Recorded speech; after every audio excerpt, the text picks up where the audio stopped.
The Monday, June 13th, 2022 regular meeting of the Paris City Council is hereby called to order at 5:30 p.m. For the purpose of this meeting, there is a quorum of the council present. Item number 2, Mr. Gene Anderson will deliver the invocation, and item number 3, the Pledge of Allegiance, will be led by Mayor Pro Tem Hughes. Please rise. May we pray? Heavenly Father, we thank you as always for your many blessings, for we know that you are the creator and sustainer of the universe, and we thank you, Father, for all the things that you give us and provide for us, and we just pray for your continued blessing upon this city. We pray that you'd guide and direct our leaders tonight as they conduct the city business. And Father, we just pray for peace throughout, not just our land, Father, but all around the world. We're asking in Jesus' name. Amen. Amen. Pledge allegiance to the flag of the United States of America and to the republic for which it stands, one nation, under God, indivisible, with liberty and justice for all.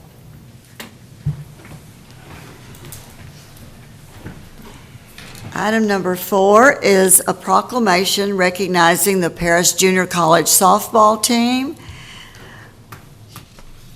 Whereas we realize that participation in organized athletics helps to build character and teaches a wholesome sense of fair play and good sportsmanship.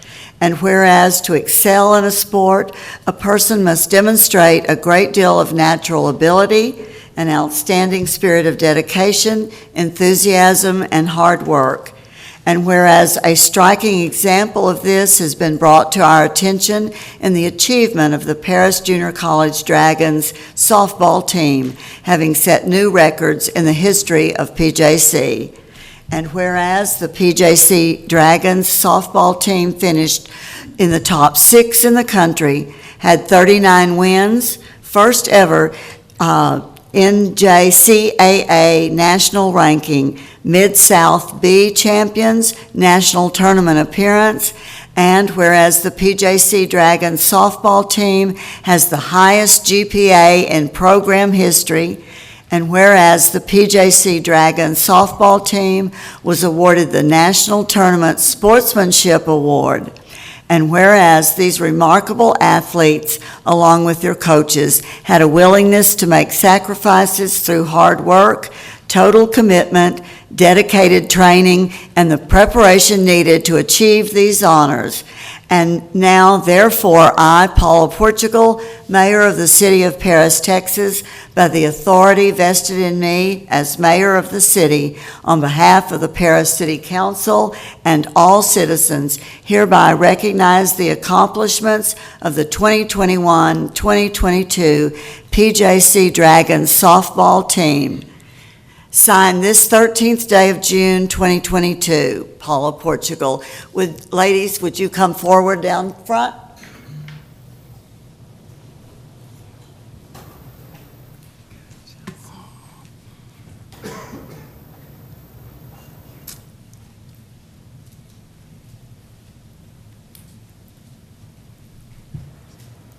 Welcome and congratulations.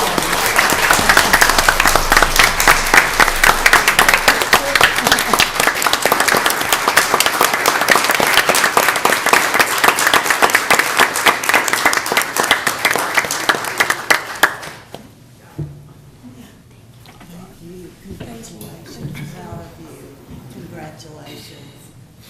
Thank you so much. And how about that GPA? Thank you, Dr. Thank you. Y'all have a good summer. Thank you so much.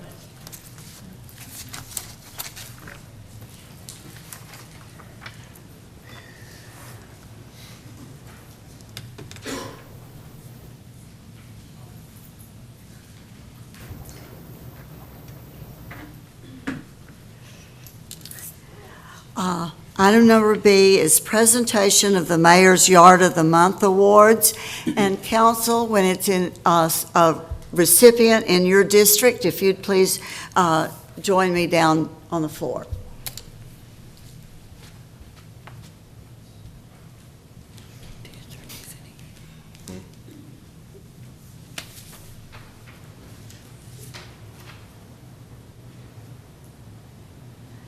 Thank you.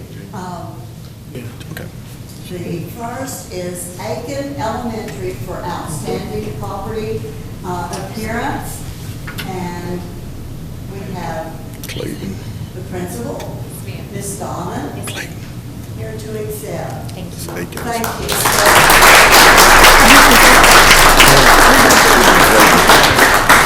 you.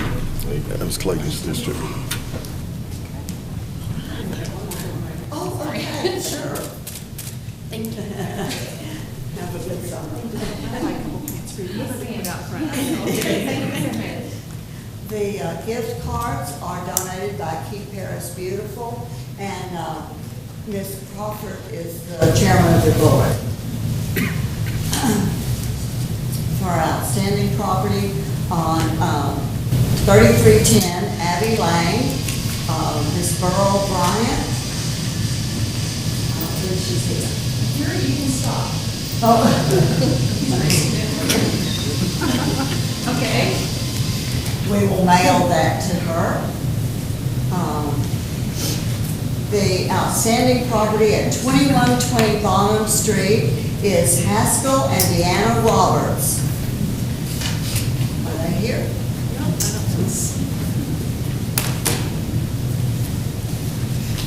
And outstanding property at 307 West Washington is Dee Dee Brock.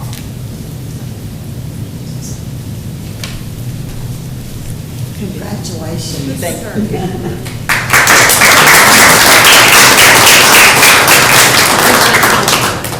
Oh, she gets a card. She does get a card. Yeah. And a photograph with the mayor pro tem. How are you? Oh, Good. oh, this is your council I know. member. It's right here.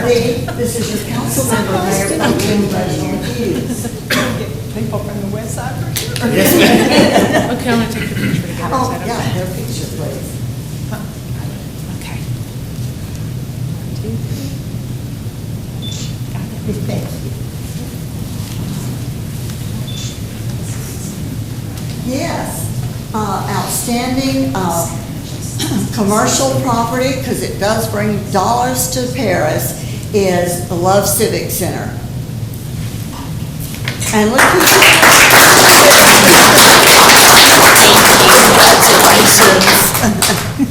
Congratulations. Congratulations. Congratulations. Oh, Mr. Savage. I'm a little faster than me here. You are.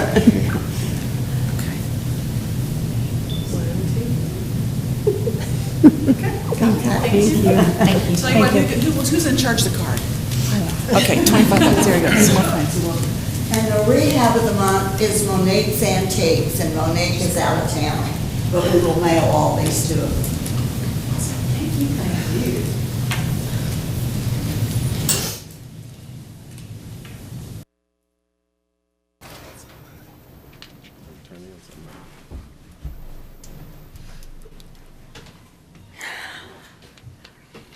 Item number C is the Citizens Forum.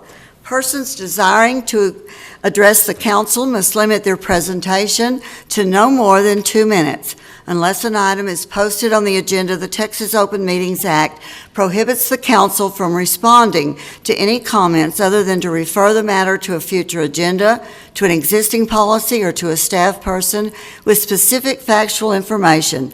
Claims against the city council members or employees, as well as individual personal appeals, are not appropriate for citizens forum. If necessary, the city council may convene into executive session under Chapter 551 of the Texas Government Code regarding any item on this agenda. The public forum is now open. If there is anyone who wishes to address the council, please state your name and address for the record. You may come up to the mic. How are you? Great, how are y'all? Good. Good. I'm Amanda Green. I'm the Paris-Lamar County Health District Director. I live at 2400, it's now County Road 41100 instead of Stillhouse Road.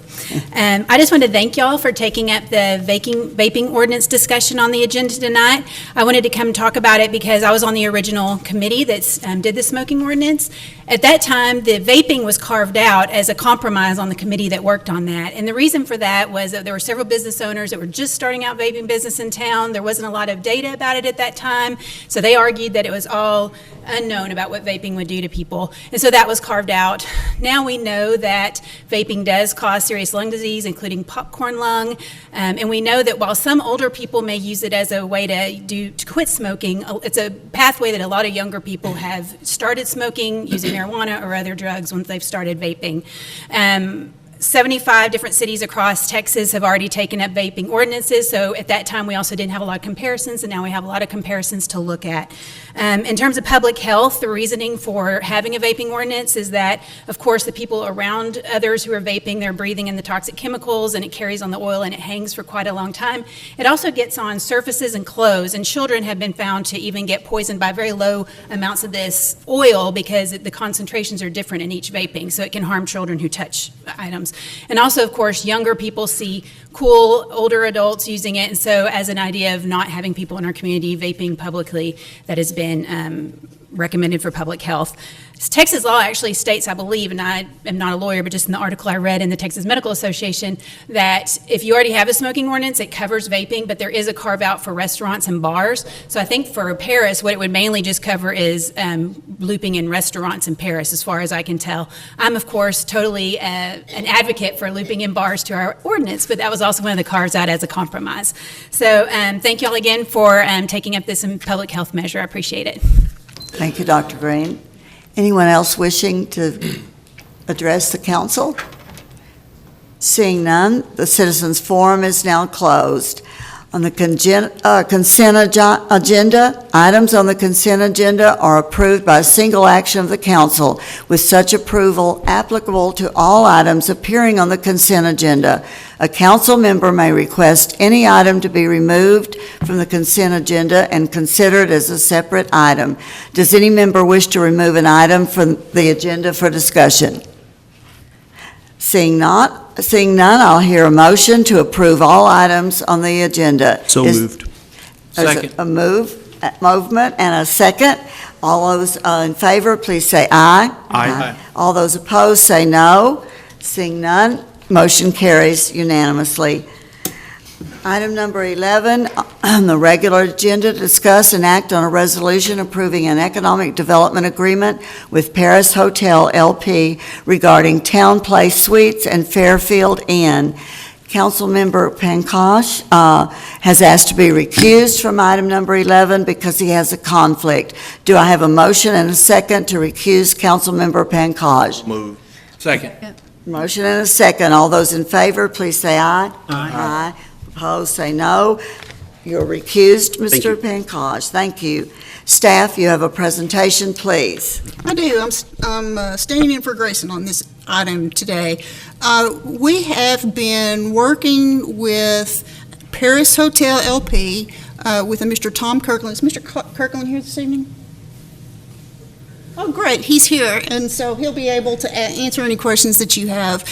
He's building a Town Place Suites and Fairfield Inn development on 271 North. And that is a dual-branded hotel. Those are both Marriott properties.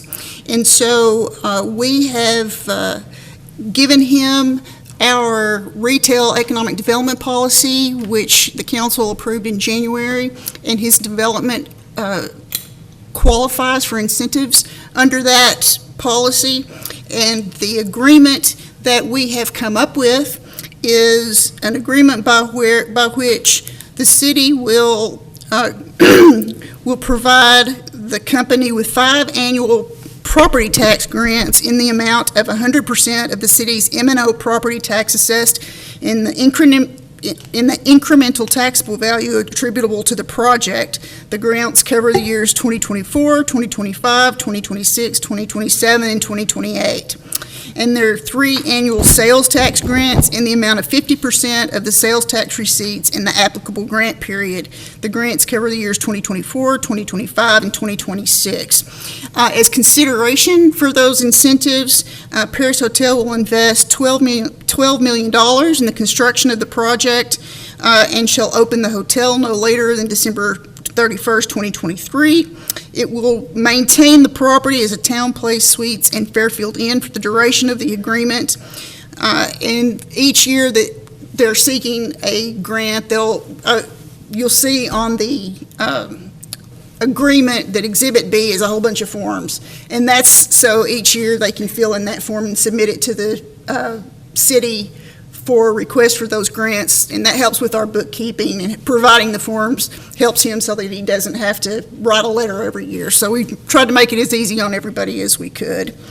There is probably not a big sales tax impact, although he is putting in a bar in this facility, so we may see some sales tax as a result of alcohol sales on that. Typically, hotels don't have a lot of sales tax, but while it is not a portion of this agreement, it will generate hotel taxes.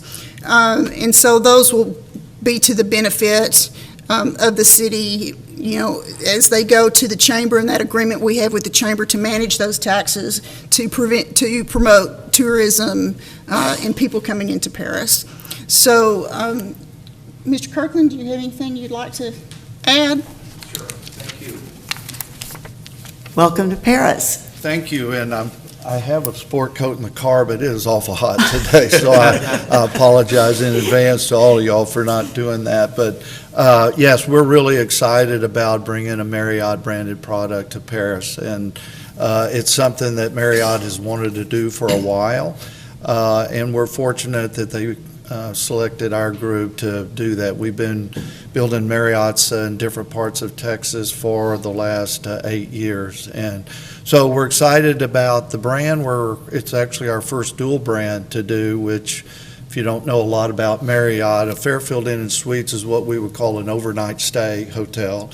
Town Place Suites is an extended stay. It's really geared for stays of 2 weeks or longer, and it's going to have kitchens and what you would expect for an extended stay, and they'll share the same common areas. So it's a popular method of hotels these days, the dual brand, and so we're excited about bringing that to Paris.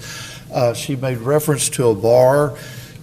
We're not going to have a bar in the hotel. We have a designated area where we'll serve alcoholic beverages to hotel guests, but it's not anything that's going to attract somebody from not a hotel guest into the establishment for that. So there'll probably be reason we'll be coming back here before that. We will have a sundry shop in there that will probably generate some sales tax, but a majority of our taxes will obviously be hotel occupancy tax, which should be significant.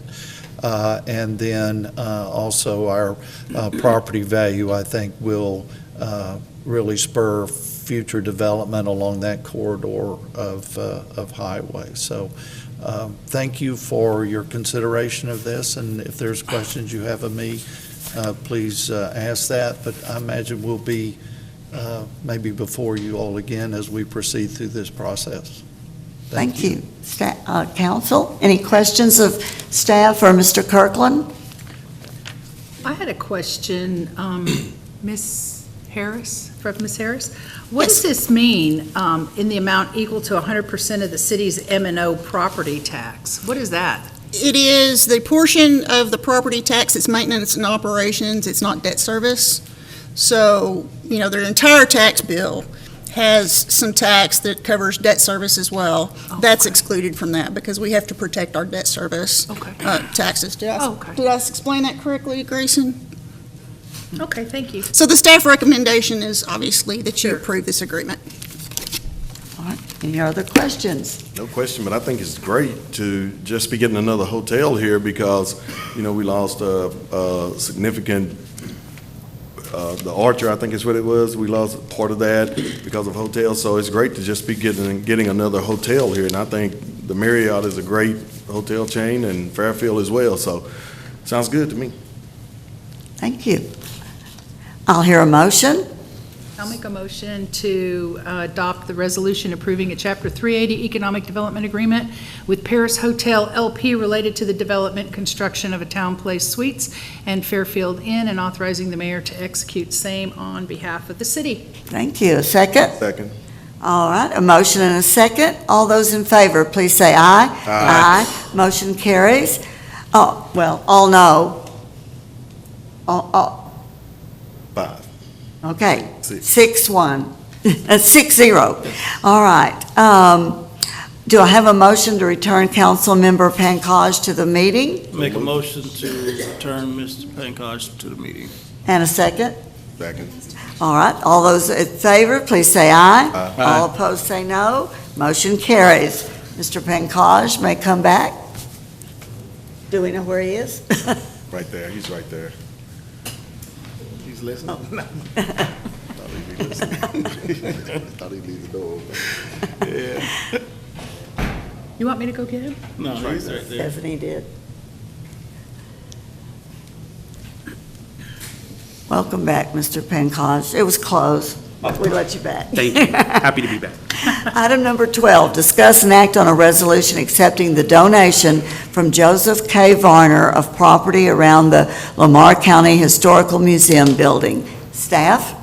Yes, we are all aware here on the city council of some difficulties that have been experienced between the Lamar County Historical Association and Heritage Hall. The reason for those difficulties are that back in the day when that building was donated to the city for use as a historical museum, the donation was only for the exact footprint of that building.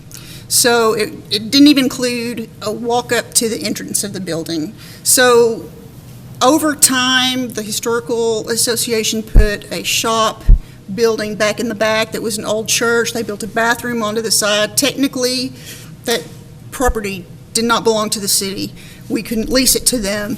So that's been going on for quite some time. Recently, a generous donor has purchased property to the side, back behind that area, that is being used as a property swap. That land is being given to Mr. Varner for use of as a parking area, and in exchange for that, Mr. Varner wants to donate a strip of land around the footprint of the building, so that the bathroom is fine, the church shop building is fine, they can walk up to the front door, and the city owns that property. So this is a welcome solution to a longstanding problem. What we need to do is pass a resolution accepting that donation, and staff heartily recommends that you do that. Thank you. Any discussion or questions? All right. I will hear a motion. So moved. A Second. second. Thank you. All those in favor, please say aye. Aye. All opposed, say no. Motion carries unanimously. Item number 13, discuss and act on a request from Supreme All, Inc. for reduction of rent at the Event Center for the months of June, July, and August. Mr. Path? Yes, this item, the next item are for Supreme Mall, and Ms. Black is here tonight with us, and yep. So on July 22nd, 2019, the City Council approved a lease agreement for the use of the event center it's on the northeast corner of the fairgrounds. If you've been out that direction to see that, 1875 Fitzhugh Avenue. The terms summarized, and I've given you a copy of the lease in your packet. The terms summarized as rent is $1,200 a month. It was for 3 years from August 1st, 19 to July 31st of 2022 this year. It did have an automatic renewal option unless notice was given by April 30th, which notice was not given by either party, which is typical for a lot of our leases. So that renewal has kicked in. Also, the terms are to use and maintain for meal services and other related activities, including preparing, packaging, and serving food. Her primary purpose is to use the facility to prepare food for the Boys and Girls Club. And then lastly is tenant shall be responsible for the maintenance of facility and the parking area, so that she has oversight of the entire building, the utilities, everything with the building there. And again, I've attached a lease to this agenda packet here. Yes. So with that, going back to the Boys and Girls Club, again, that's her primary goal for Supreme Mall is to provide food for the Boys and Girls Club. She provides a meal, dinner typically on most days. During the COVID period, which much of our lease was during that period, she would provide a meal year-round for the Boys and Girls Club. Now, we learned here about a month or so ago, and I verified this with Jason Machiche, the Executive Director for Boys and Girls Club, that the state has a rule that the Boys and Girls Club can only receive food from one vendor per day, basically. And so during the school year, the school provides a meal for these youth at the school building. And so then she can provide a meal in the evening hours when they go to the Boys and Girls Club. When school is out for the summer, the school continues to produce food that they then send to the Boys and Girls Club. And so, again, back to the state rules, according to Mr. Machis, they cannot accept food from another entity at the same time, so the Supreme Mall cannot also provide a meal the same day that the school provides a meal. So that's just part of the rules. That was apparently waived during COVID-19. I've not researched those rules. I took the executive director's word on this as well as Ms. Black's word on this. And so, but by talking to Mr. Machis, this is true. So with this, Supreme Mall will not be receiving revenue during the months of June, July, and August, because that's how through the state, she receives so much per child or per meal. I can't remember which way it is, but without producing meals, there's no revenue coming in, thus to pay us. Talking to Mr. Machis, he was very, very complimentary, very appreciative of the work she's doing for the Boys and Girls Club. He wanted to stress with me that this is a high-valued service that she's providing to them. And so with this, the request is for us to consider waiving the event center lease rent for June, July, August, because she will not have having a revenue source coming in. Then when school comes back into session, the school will go back to serving during the daytime, then she can go back to serving in the evening, thus get revenue from the state to pay us.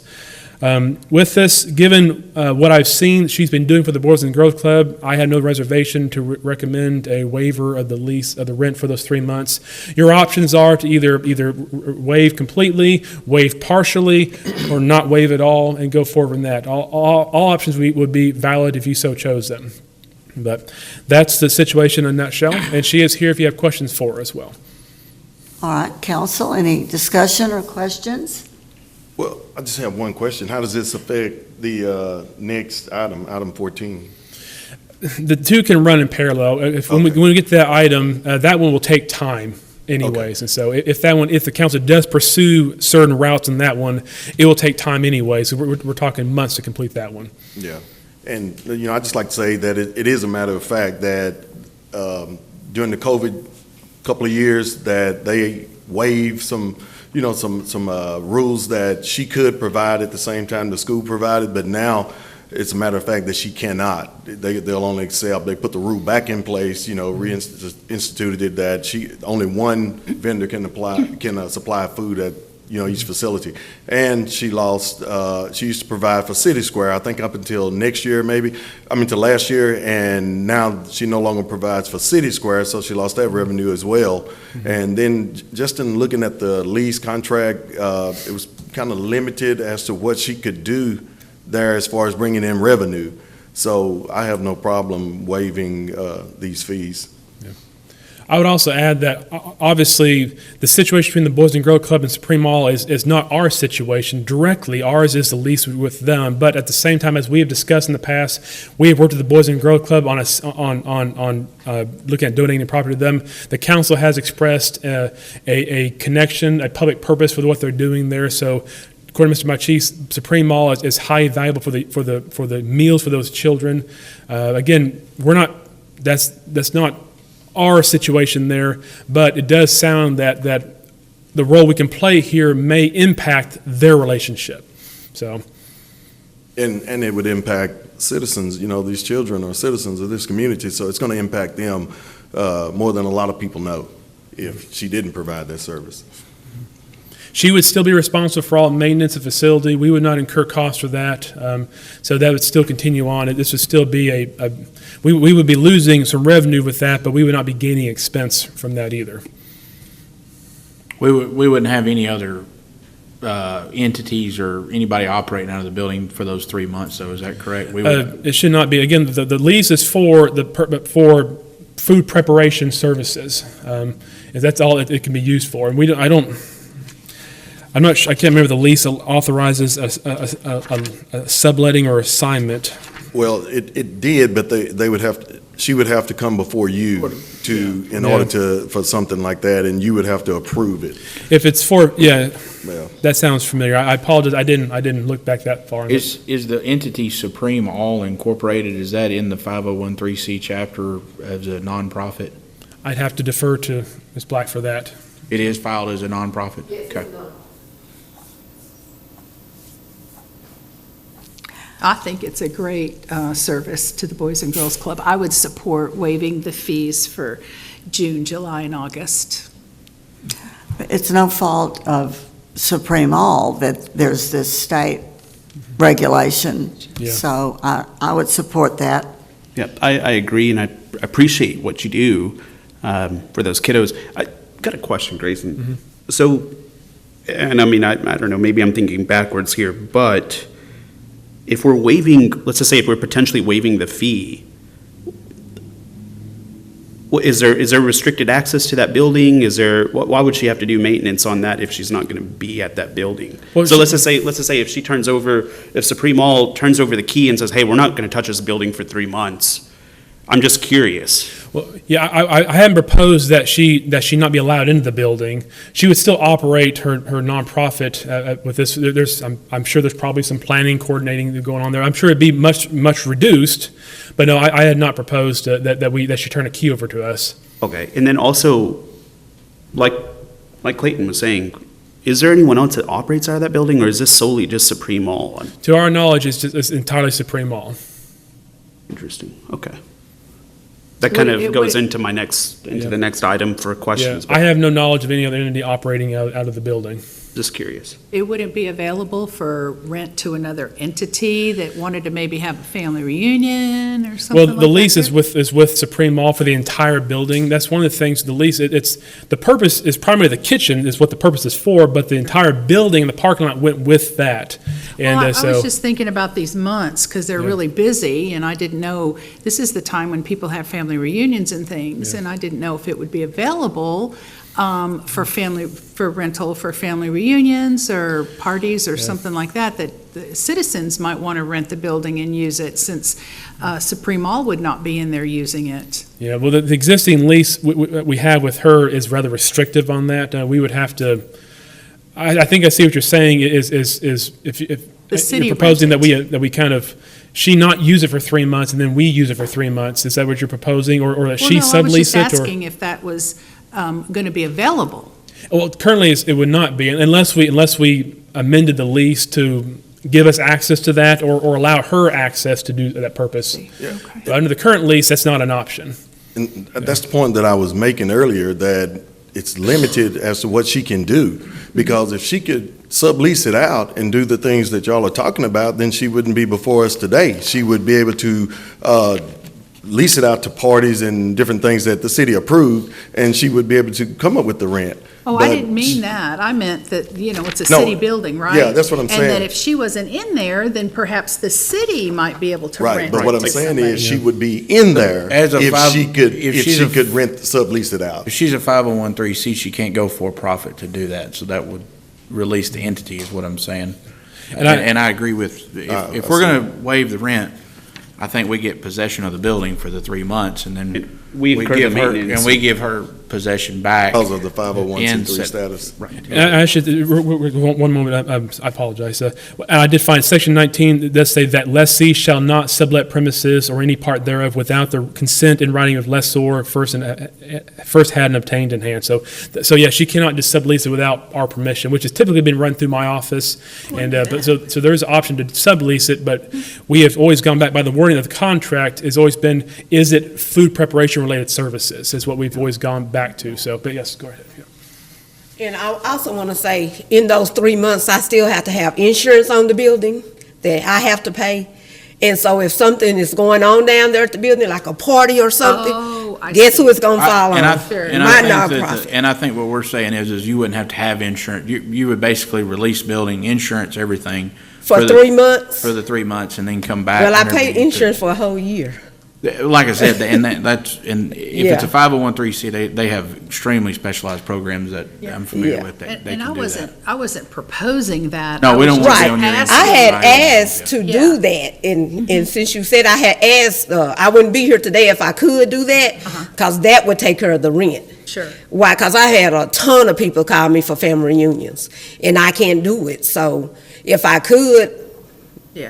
I wouldn't be here. Yeah. But Yeah, since I wasn't can't, proposing yeah. that. I was And just it's a great asking idea, if I that think. was an option. It's a that great we idea. could do. Yeah, that was the only thing. Yeah, but yeah, I have to pay the utilities still as well, and the insurance and everything down there. Maintenance, if plumbing. Plumbing, were, like I- you know, yeah, hot water so- heater bills, And that's what I'm saying. In order to ease your mind, the 3 months, you wouldn't have to pay the rent, you wouldn't have to pay any of that stuff. We would take over those 3 months, I think is the right thing to do.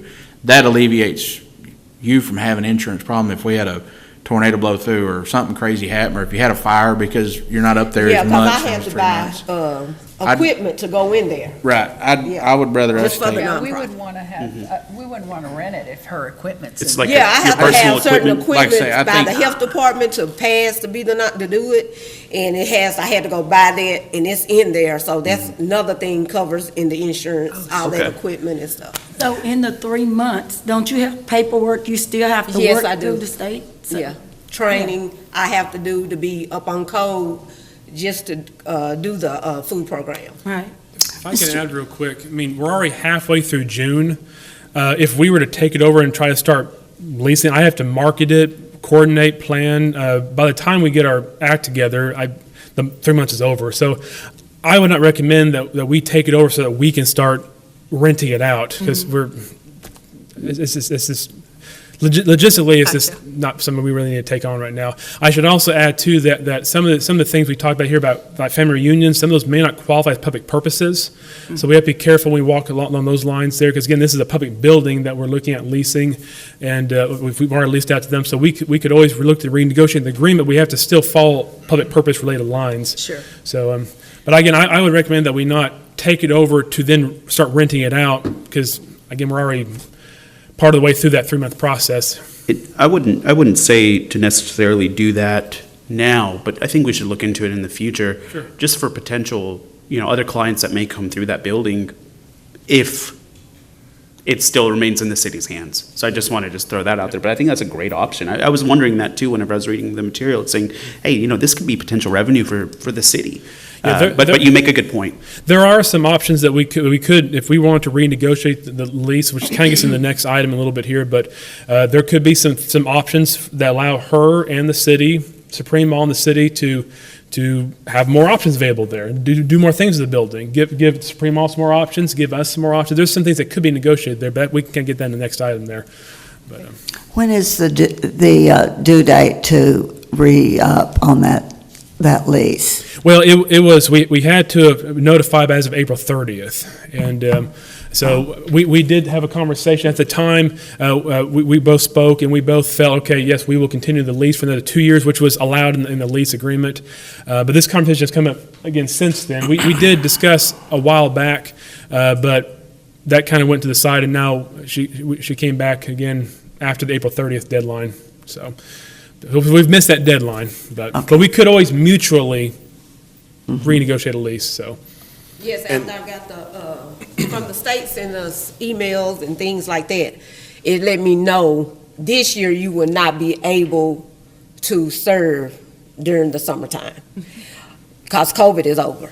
So that was just one of the guidelines. That's when I talked to Grayson. And one thing we have to understand too, the nonprofit follows Samantha Hughes. It does not follow the building. All right, any other questions? What does that mean?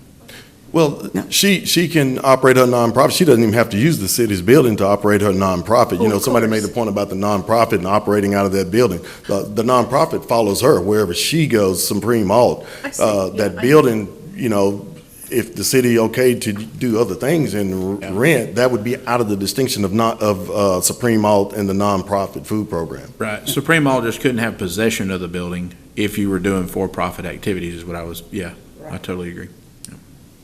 Well, I wouldn't think we'd want to rent it with her equipment in there. No, we wouldn't want to do that at all, so, I just didn't know. So.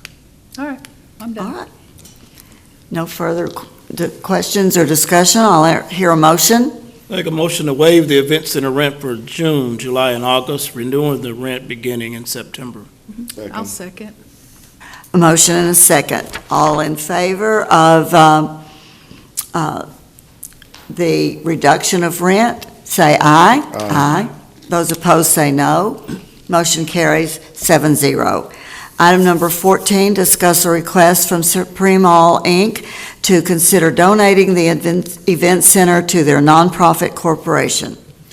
In parallel to that conversation, Ms. Samantha Black also approached me about long-term look of the building.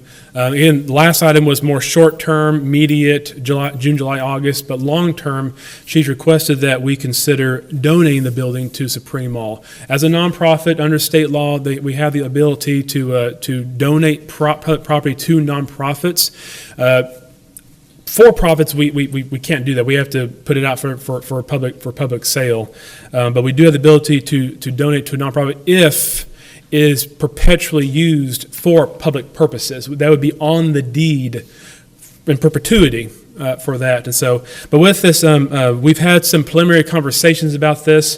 This is similar to what we did with the Boys and Girls Club here about a year or so ago with the ball fields. We would have to have a reasonable assurance. We have to have findings that we believe that it will be used for public purposes. So again, we've had some preliminary conversations what this would look like. She has given us a list in your packet here of some ideas that she's working towards. Women empowerment group, safe skating on some Saturdays, mentorship programs, career events with nurses, chefs, business owners, and many others, college days, summertime job fairs for out of school children and anybody else, refocus program for the mothers in the community, senior citizen games and hot meals, and many other things is what she gave to us. I think this probably needs to be worked out more, but we also can work in some generalities as well. But so with this, we would, if we were to proceed with this, let me back up a little bit. In order to do this, if we were to donate to him, we would need to survey the property off. So she would have to pay to hire a survey to officially survey off the building. And I asked for the parking lot as well. There's no point having a building without a parking lot, so survey the entire property off there, which is again similar to what the Boys and Girls Club was asked to do. That she would fund that and cover that expense. That's going through the platting process like you would any other property, and submit that for us for review. Then at that point, we can entertain an agreement or actually give a deed to donate the building to her. So this tonight is mostly to kind of get your thoughts before she goes and spends money. I recommend to her that she appear before you tonight and see if you are interested in donating the building to her.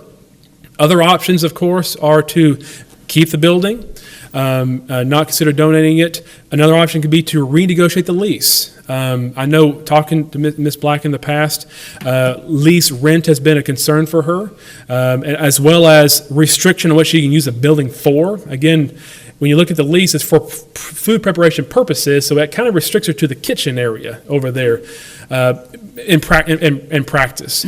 If we could always try to renegotiate the lease to allow some more options, some more public purposes along these things, and then we can even look at reducing the rent or keeping the rent. There's a lot of options within this. So one extreme is to do nothing. Another extreme is to donate completely. There could be a medium in there to where we don't donate, but we don't do nothing. We renegotiate for different lease amounts if we so wish. Another option is to put it out for bid. That would ease her future restrictions. Again, with that public purpose in perpetuity, it would always be over Supreme Mall at all times in the future. So if she were to buy it at a public sale, she would forever own the building without any restrictions. But again, there's a risk involved in that. She could always be outbid. And I would never recommend to you that we pull back a bid just because the person you want didn't win the bid. And so if we go that route, we follow through on that route. Otherwise, you kind of lose the integrity of that process going forward. So there is risk involved in that. Those are some of the options that you can consider tonight. And I would encourage you to ask her any questions you have about her desires for the building. All right, council, what questions do you have? I think, on a personal note, one, this sounds like a business decision, and I don't make business decisions without seeing the building, going inside the building, learning more about the building, learning the history of what the city has used this building for, what is the applicant wanting to, use to potentially be able to use this building for an expanded reason. So I think we need to have a bigger conversation on this matter. That's my personal opinion. And whether that be coming up with a think tank to see, like, hey, what are we looking for? What are our questions that we want to ask?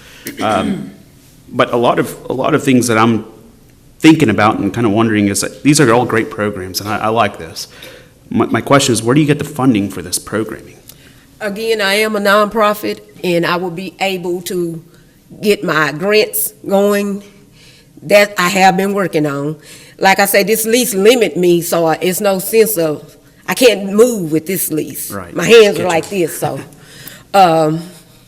With this I have going, I'll be able to I've been talking to people that's willing to come in and do these things with me, and the grants I'm working with a lady on that as well. So it's just like on a standstill to see what I could do, I got you. I got you. That's kind of my position, is I kind of want to be able to sit down and think a little bit more about this before we make a full-fledged decision. Understood. And have a good discussion between council and you to see, hey, what are the options here? What are we looking for? What are you looking for? Yeah, basically, and my whole vision is to be the community, to help, to uplift, to have resources where they could come and say, I could go there and get those, the help I need. And some for the children to do on some weekends. That's a big building, and it's got a concrete floor. They can skate on it. All I have to do is mop it, and it'll go right back the way it used. It'll go back the same way, and it'll give them something to get off the street. I live in the community. I see it, so I want something. I want to be a beacon of light, and along with y'all, we all could be a beacon of light. That's it. That's right. I think it'll be awesome too with the low-income apartments. Oh, yeah. Right. I really think it would be awesome if it would help the kids. Some kids can't get a ride to City Square. Some kids can't get a ride to the park. Yeah. But if they live across the street, their parents could walk them down the street to her building. So I think it's something I really think we should look into. Well, I'm open to looking into it, but just as you're a nonprofit, all of the nonprofits that I've dealt with have a board of directors. Do you have a board of directors? Because I'd like to see that, and I'd like to see, what your overall monthly expenses are, and I realize, that would take some of the burden off of you, but another option is for us to expand the use of the building, because you have a lot of constraints on you right now, and give you a much reduced rent, but still let you operate and expand what you offer.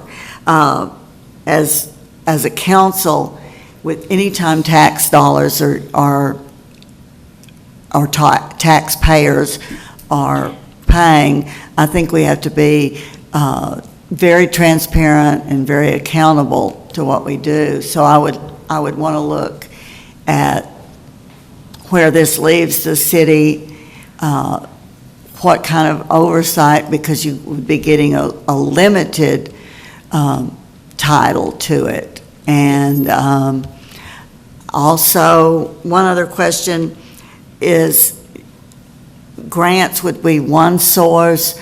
Would you be having fundraisers for that? See, I can't even do that now. Yeah. So I would just like us, for staff, to ask for more information that you could bring to us. Is there Understood. more specific information? We can definitely find out more information about the incorporation, I'd the board. like to see tax returns back. Did you start it in 19, is that right? Yeah. Or 20? 19. Let's do The 2020. end of 19, End of August. Yeah, I mean, 501(c), that's pretty easy under that title to find the tax returns on that. So see the tax returns, and then the balance statements too, to make sure that everybody's on the same page. Also too, to understand that going forward, it'd be a deed restriction, right? It would be, yes. And so we would still be policing that if for whatever reason that entity acted outside of the deed restrictions, is that right? Yes, realistically, that's complicated. I mean, again, resource-wise, we're not going to walk in there on a regular basis to check and everything, so it would just be, is there evidence presented to us that we can investigate? But I would not propose that we send staff in to just check on any, whether it's a Boys and Girls Club or anyone, so. That's our prerogative to, I say police it or regulate it. That's not when you turn that over to there's not a state entity that checks and makes sure that is exactly what's happening there. I don't believe so, no. I mean, again, it would be her property. We can't just walk on her property without permission. Right. But, yeah.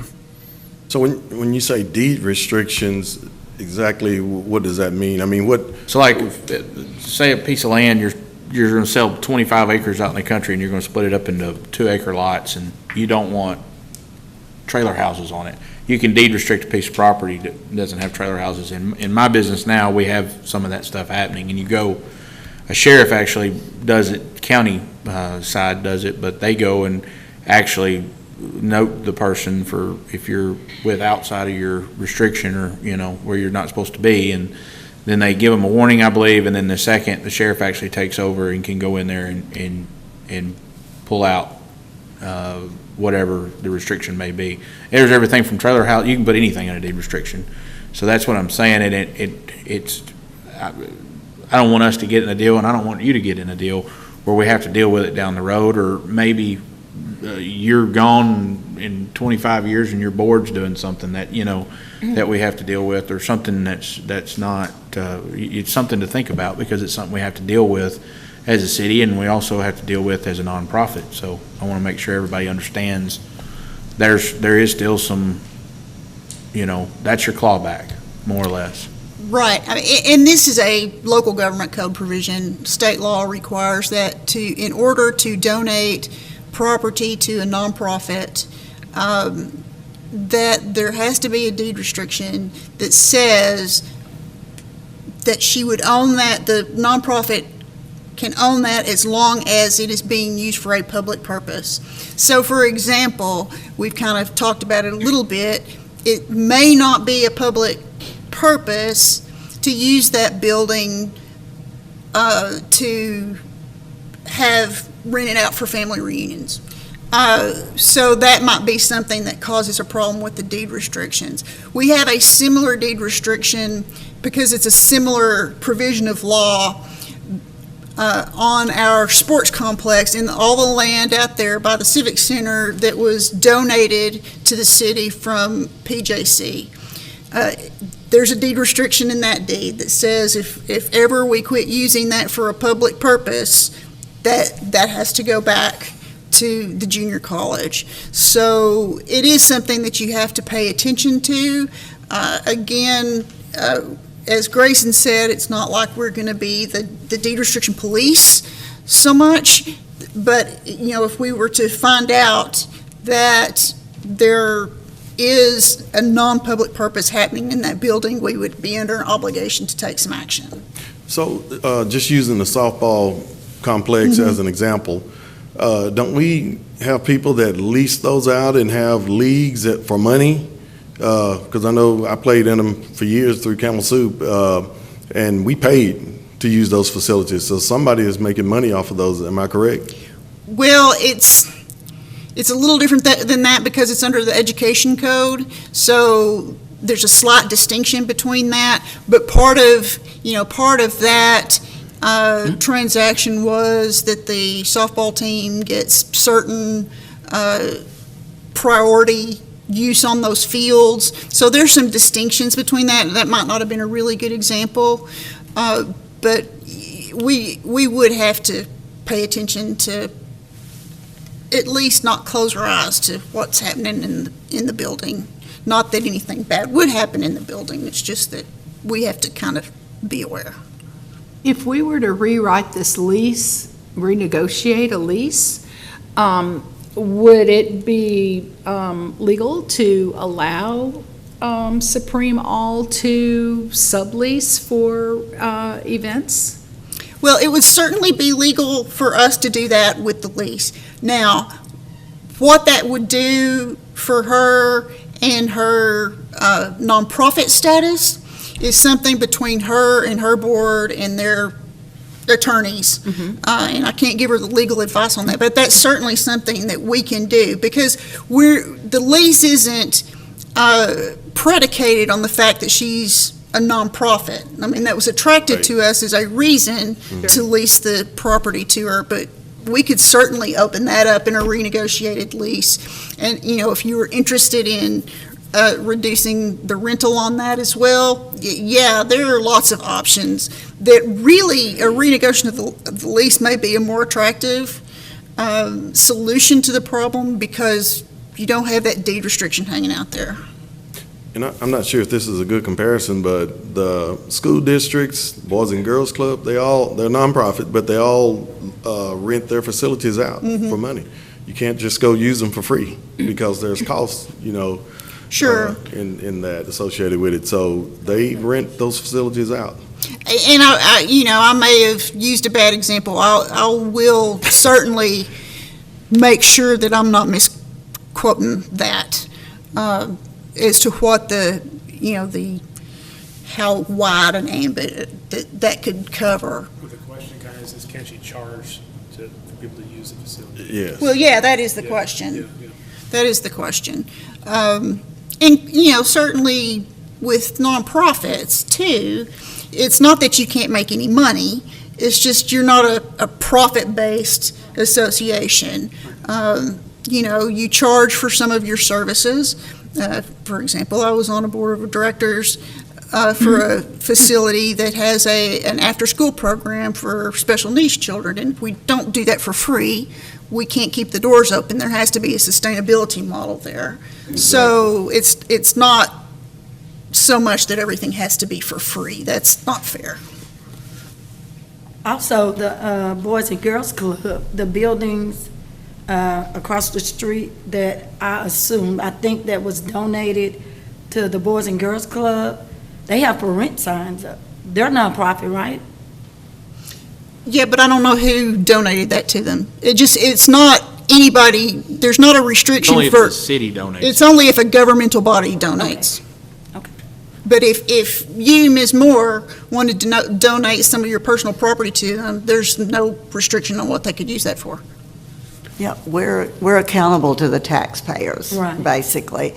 And I know Mr. Pankosh can probably speak to this more than I can, but I've served on the Citizens Review Committee with United Way, which several years ago, you spend 3 days, all day, listening to the executive directors and the president of the board of all nonprofits who are asking for United Way funding for the next year. They must provide proof of 501c3. They must show their tax IRS forms.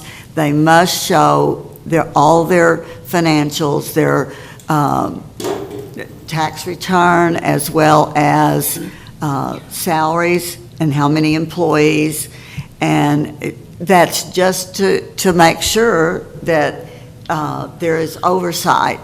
And so I don't think I don't want you to think we're picking on you, but this is what nonprofits do. Usually there's 25 that are funded, and it's just, this is, to me, those are donations. I don't think that would be a problem with that, will it, Ms. Black? You too. Okay. And I'll also add to that, I think everyone wants to see a good partnership here. And if it's something that's going to be advantageous for you and for the city, that means that we've done our job the right way, both sides. So I think furthering the conversation and understanding more of what is it that you would like to expand the scope of. And let's look at it financially, let's look at everything and make sure everything is up to par. But I'm open to it. I think that's a fine option, but I think we need to have a good discussion and figure out what is it that you're looking for, Ms. Black, and for the entity's purpose, and what is it that the city's looking for in terms of, are we wanting to keep this, or at least if we make some money off of it, great, but it's helping you at a reduced rate, and you get a little bit more leniency in terms of how the governance of how this project is going to go forward. What was that building originally built for? Does anybody know? Bingo. Bingo was the original building. I don't know about original. It belonged to the fairground before, and then y'all got it. City of Paris got, For there's $1. like 55 Y'all acres. paid $1 for it, and y'all got it. I done my research. And y'all paid $1 bill, and y'all got that, and y'all used it for a bingo hall every now and then. When I got the building, it was awful. Me and my aunt went in there, hands and knees scrubbing. It was mice. It was awful. So it hadn't been used. So I kind of brought it back to life. So that's what it was. It put some love in it, that's all. Mr. Path, how much is the survey if we went through with this? It's several $1,000s, based off experience from other ones. I mean, I can't give you high and low end, but it's not hundreds of dollars. It's How much land were you talking about surveying off there? Just parking lot and around the edge, kind of? I couldn't give you a good idea. A few acres. Right now, I mow a whole lot. It's a lot. It goes all the way down. I have to mow that often. Pay somebody to mow that. It's all around the building, and this goes all the way down there. And we just kind of stop and meet with the people at the fairground. Wherever they stop, we'll stop, or we'll go a little further. I don't know how far it is, but it's a lot. Okay. Are you clear kind of on what the consensus of the council is? Well, if I understand, I think the next step is to gather some information before she starts a survey process, but to perhaps Councilmember Pankaj can maybe go and tour the facility. Maybe the two of you meet and go see the facility. I think that was a request of Mr. Pankaj. It sounded like there was a request for some financial and information there. There's a request for some board information. I think the overall, I'm still gathering the consensus still to be moving towards donation of the building instead of renegotiating the lease. I'd also like to point out too, the Fair Board needs to be aware of this, make sure that they're, maybe them, not necessarily bless it, but also have some input on it too, because they have an obligation out there for what they do and their different events and so on. The two are unconnected at this point, and they did sell it to us. Okay. We can definitely make them aware of it. Okay. But they'd probably have no legal opinion on the matter. So we own it. Right. Yeah, we can make them aware of the deal. So, but otherwise, it sounds like that we're still moving towards possibly donating the building. Are we looking at looking at still both entertaining both renegotiating lease and donating the building? Is that what we're looking at still? I'm kind of leaning towards renegotiating the lease, Yeah. more flexible for the use, Supreme Mall's use. Yeah. And then let her decide whether or not she wants that burden. I mean, let's look at the lease I agree. and open it up. Well, So that perhaps she could see we if she can meet wants and to talk put about up with that. everybody's rental and. Exactly. Because I don't know if you know what you're getting into, madam. So let me Renting just, that building out for events and things. I remember when the Civic Center opened. That was quite eye-opening, ma'am. well, just one clarification, when we say opening it up for public use, that doesn't mean a citizen can come to the city and say, well, I want it October the 21st. No. You know, No. it has to go through her, and she has to approve it if we go that direction. Again, currently, right now, the lease is with Supreme Mall, so Yes. it has to go through the current lease process, which would be a subletting through our permission, as long as it's food-related purposes. How many We'd have to square- renegotiate all of that to even allow that to even be an option. Right. How many square feet is that building? Do you happen to know? Like 7,000 square foot, isn't it, or 5 or something? I don't remember if It's like a it's a- 70 by 120 if the metal building, lease- if I remember right, yeah. And just for the record, Ms. Black did supply us with a lot of her financial information last year. She supplied a lot of stuff. I don't know if you supplied the No, yeah, tax information. we had some budgets, but we didn't get the tax returns. Yeah. Yeah, because I was doing 940s, you know, because you get a certain amount, you got to do it. I was going to say also, I wouldn't be doing my fair share of responsibility here in the community without saying you should really look into the United Way. They can supply funding for nonprofits. And so please, I mean, I want to be able to open up that avenue for you, because there's a lot of help that nonprofits can get in our community with agencies such as United Way or Underwriters.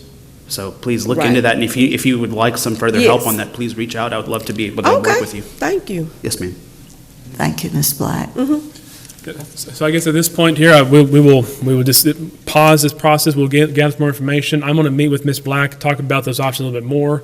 And I think so far the options still are donating the building or renegotiating the lease is what I'm kind of gathering from different sides and everything, so. Yes. Do we have an appraisal of the building and property? We don't. Because if we're going to give something away, we need to know how much it's Give it away, worth yeah. to me. I agree. Yeah, we can pursue, try to get a value for the property, so. Okay, thank you. And I'll also point out too, some of this information that we receive, we'll have to also measure how much that we can make public for her operation's sake. So Ms. Harrison and I will be talking about that.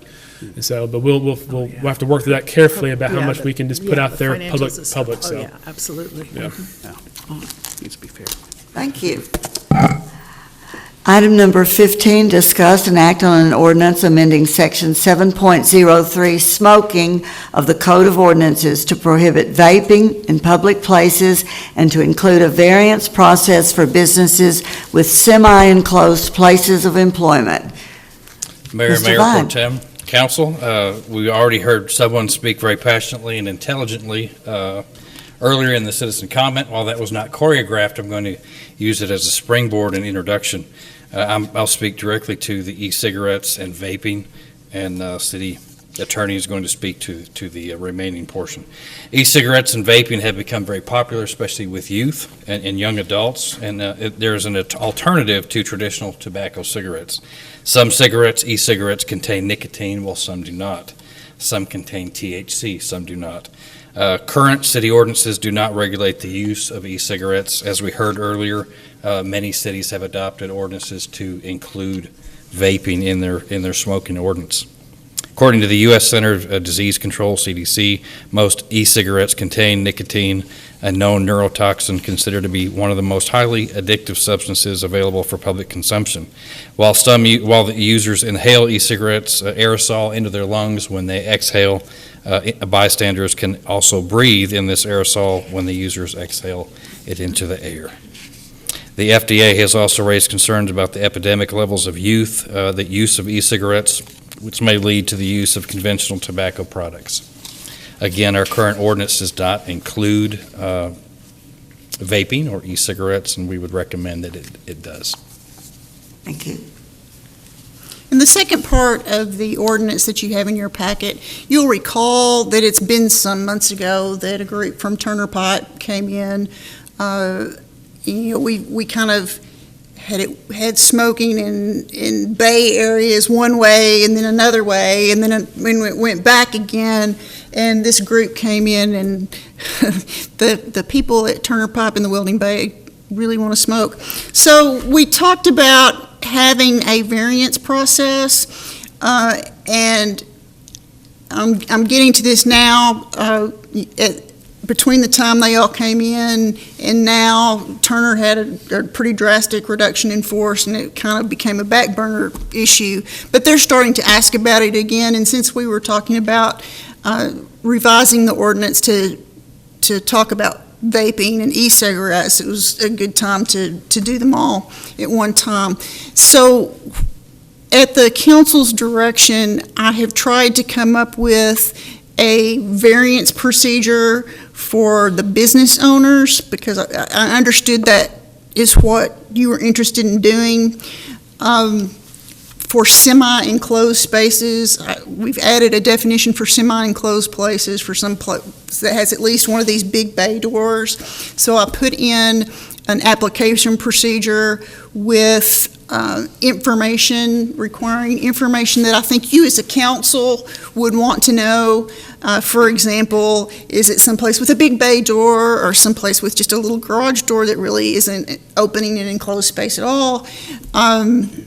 A notice provision for the company to put up to make sure its employees know that there's going to be a public hearing. And of course, the ordinance or the variance is in the control and would be granted by the city council.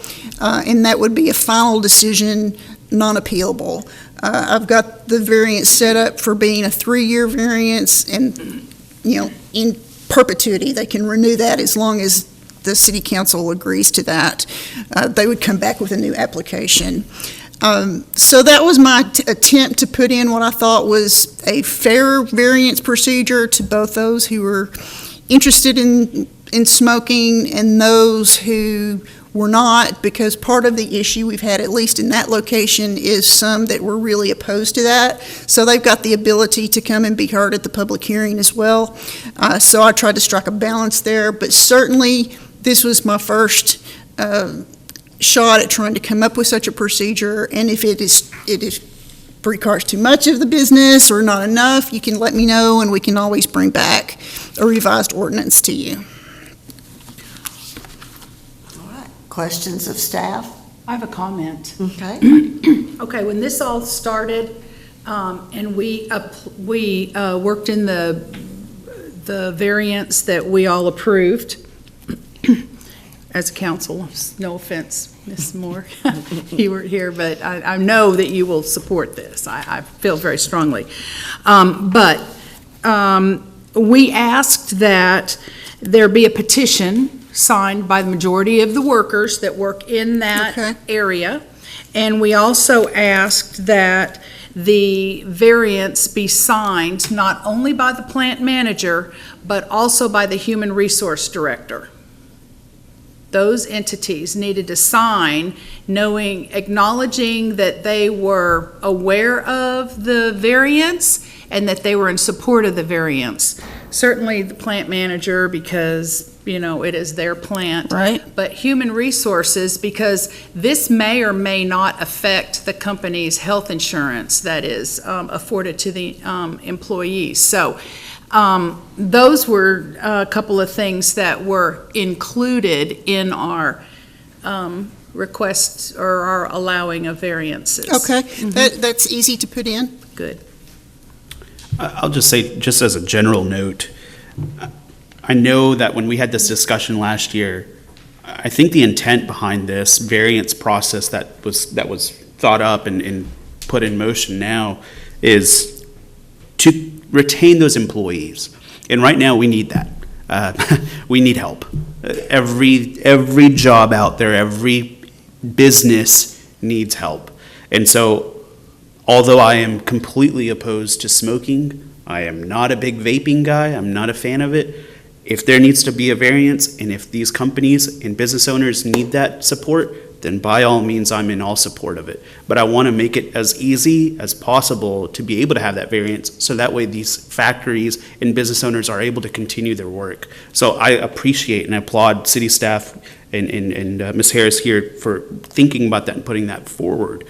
But I want to make this put into effect that, hey, we get this as easily as possible for these business owners to conduct their business. Is what you have in front of you Good too enough? difficult? No. Okay. I think it's just fine. With the added that From the HR. Yes. Knox said, okay. With the amendments that Ms. Knox has proposed, good. I think that And it's we're in the very fair. original Yeah. variance I think it's requirements. very fair, and I think we're also looking out for them, for Right. their, health insurances and such, so. Okay. Kudos. And the other employees. Yeah. Was there something I read in here, pardon me, was there something in here that I read, there's a fee to apply for variance, is that right? Or am I mistaken? What I put in the memo is that, because there's nothing in this, it would be an amendment to the fee schedule. If you don't want a fee, we don't have to put anything in the fee schedule. But there is some staff cost associated with getting the presentation and everything ready for council. If But there that's completely up to you if you want to charge a fee. If there was no ordinance, no variance, no smoking, we weren't controlling that, can a company like Turner Pipe or American Spire Weld decide that their employees cannot smoke on the grounds? Absolutely. It's their company. That's what I'm saying. I have a hard time restricting them at all. I don't know, I don't think that's what we're making a decision of tonight, but I just want to state that I misvoted, and I think it's, whether they want to smoke or not, it is definitely a health risk. It's not good. It does a lot of, et cetera, et cetera, et cetera. We all know what it does. We've all been privy to the information our whole lives, but if a company, we're taking freedoms away every day, and we take it on a federal level, we take it on a state level, and we're taking it on a city level. So I have a lot of heartburn with even giving them the restriction that they can't do what they want to do on their place. Because what are we going to come up with in a few months or a couple of years? That's my thing. I'm going to vote to do the variance. If there's a way that we could reverse what we did, I think it would be beneficial to the city to get out of the human resources department.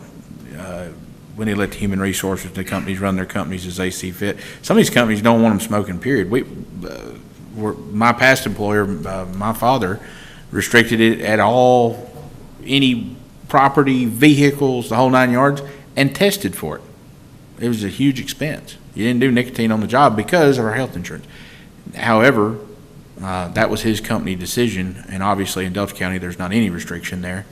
But that was a restriction at one time with the company, but I'd rather that be a company decision than a city of Paris decision. So with these ordinances put vaping pretty much in line with smoking, tobacco, the snuff use and all of that, would it put it pretty much in line with all those regulations? And On the vaping, we did not include that. There were a couple of provisions that we didn't include vaping in. I think one was nursing homes. What was the other? Enclosed places of employment. We did not, we limited it to public places on the vaping. E-cigarettes, I don't even know, but e-cigarettes and vaping, is that not the same thing? Yeah. It's the same thing, right? Yeah. Vaping is what you do with Yeah, an I'm telling you, e-cigarette. I don't do it, so I don't know, but I've seen it. I just wanted to make sure. I just read, that's how I know. Yeah. So you're going to come back with, the ordinance and then an application fee? Suggestion for an application fee?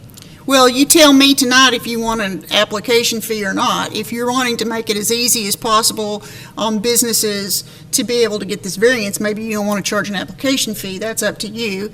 If not, then I'm not going to worry about amending a fee schedule, the Exhibit A that's the fee schedule, to include one for this variance. So you tell me that. But I will bring you certainly back an ordinance that makes these changes to the procedure for obtaining a variance. I highly agree with Clayton and what he said. I think if we're going to go through with this, I want to make it easy. I don't think there needs to be a fee assigned, applied to this matter. I think if they want to smoke in their building, I would say it's not a good idea. And it's your employees or not, your other employees aren't going to like it. Your customers aren't going to like it. et cetera, but telling somebody what they can and can't do on their property, we just keep adding a new deal it's all the time. Us, like I said, all the way up to Washington. There's a new restriction that all of us have to follow. At the end of the day, I have a hard time with adding another restriction on somebody that they have to police, that they have to deal with, that put signage out, or they have to instruct their employees to, you can go smoke, but you gotta do it way over there on the other side of the fence, versus you can do it right there at your workstation and we're okay with it. We don't have to go talk to anybody. Well, of course, all that's already in the ordinance. That's not anything that's ever been changed from 2014. But this would make, and this is what I understood council to say before, is provide an avenue for those workplaces that do have better ventilation to allow some smoking in those big areas. I don't think that what we're talking about is that a company that has a big welding bay, that the same things would apply to their office building. I don't think that's what we're talking about. I think what we're talking about is these big open areas. That was my understanding. I'd be in favor of a very small, if any, fee. Make it easy to, by having a petition signed, you've got the evidence that the workers there want to smoke, and having it signed off by the manager and the HR director, you've got all the, company's approval also, so I'm fine with that.